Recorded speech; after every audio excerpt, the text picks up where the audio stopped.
Thank you. Tony Curzon-Price from Open Democracy. I have a question for Rory Stewart about what it is exactly you think we can do. So at one point, I think, in your opening speech, you said what we can do is learn foreign languages better, engage with local populations, sort of have better chaps in the Foreign Office, as it were. I would suggest, and I wonder whether you agree, that one thing we can do is actually live up to the ideals that we profess to live by and that we profess that these countries also should live by. And just to take an example, the history of our engagement in the Arabian Peninsula over the last 100 years is a history of promising freedom and democracy, but in fact doing everything to make sure that they could never possibly work, because we have always put the interests of commercial convenience above the interests of those ideals. And we continue, I pledge to do so, in that we allow BAE Systems or BP or our dependence on oil to come before actually supporting Republican, nationalist, secular governments in the Middle East. And we've always been terrified of them. So isn't there much more we can do than just have better chaps on the ground? Can't we actually be true to our ideals?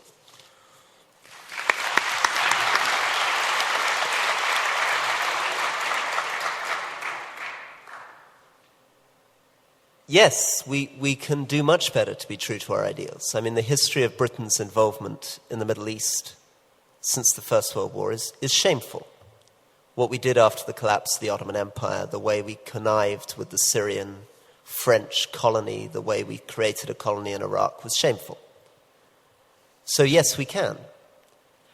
But, and this is another thing, let's not be so carried away with an illusory nature of what we or our allies are or can be into the bigger danger, which is that we talk so much about our ideals, we live the dream of our principles so much that we raise the expectation of people in other countries in ways that we're unable to fulfill.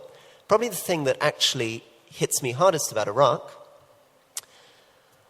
was that our presence there on the ground, and my experience in Misan, is that the more I talked about human rights, the more I talked about our principles, the more I encouraged people to come forward, Haida, who worked with me as my translator, or women who joined our provincial council, who were subsequently killed by the Saddamist militia, and who we've done absolutely nothing to protect or to get out of the country, because we did what we couldn't do. We exceeded our resources. We made promises we couldn't fulfill, and we raised expectations which we were unable to do anything about. So I think that's almost the crueler betrayal.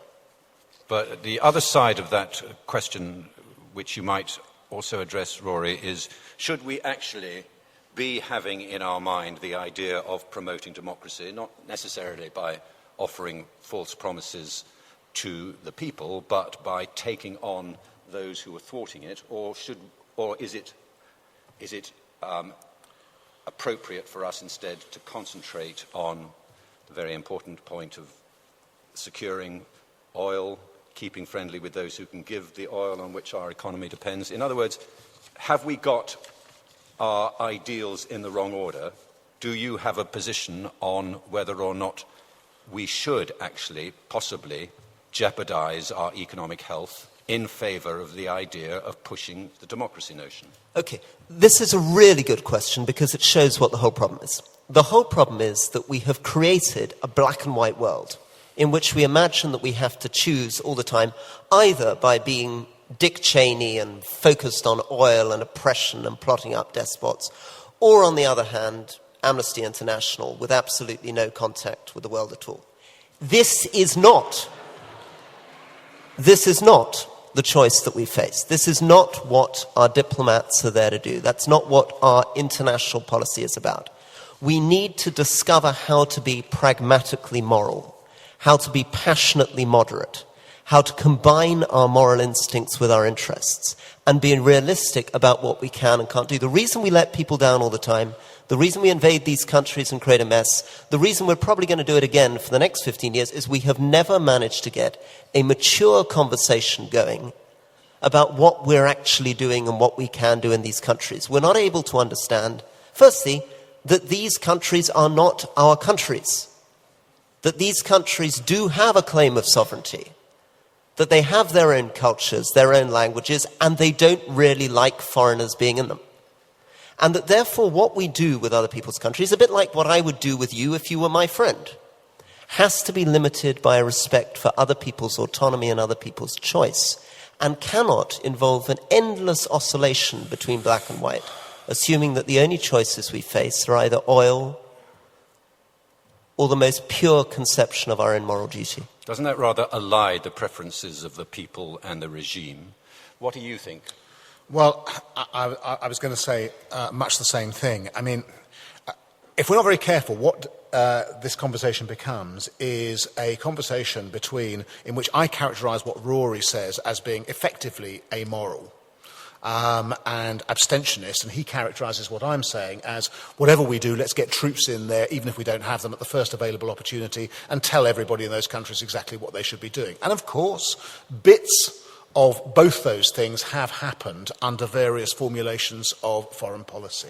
But I go back to the point that I made right at the beginning about what I thought it was in our long-term interest to have happen and to have encouraged as items of foreign policy. And I also go back to the question of this, and it's the question you just raised, Jeremy, of sovereign governments. If a sovereign government is behaving in an intolerable way to a large section of its own people, then in that case we must take a view about it. We should take a view about it. Now, I'm not clear from what Rory's saying, even whether, on the basis of what he's arguing, we should take a view. Whether we have a right... Well, it's not clear from that. I mean, a lot of these people would say... and you heard it said at the time of the Balkans. It was said, people put it extremely well, and for a while it was fairly convincing. The Balkans is an incredibly difficult place. It is full of enmities that you don't understand. It is a patchwork quilt of nationalities who have long hated each other. Angels rush in, fools rush in where angels fear to tread. Consequently, and this was consequent upon it, the last thing we should do is give an extra push to the fire by, for instance, giving weapons to the Bosnian Muslims or allowing them to have weapons from our sources. Consequently, meaning that the only people in that civil war who began to have weapons in the first instance were Bosnian Serbs.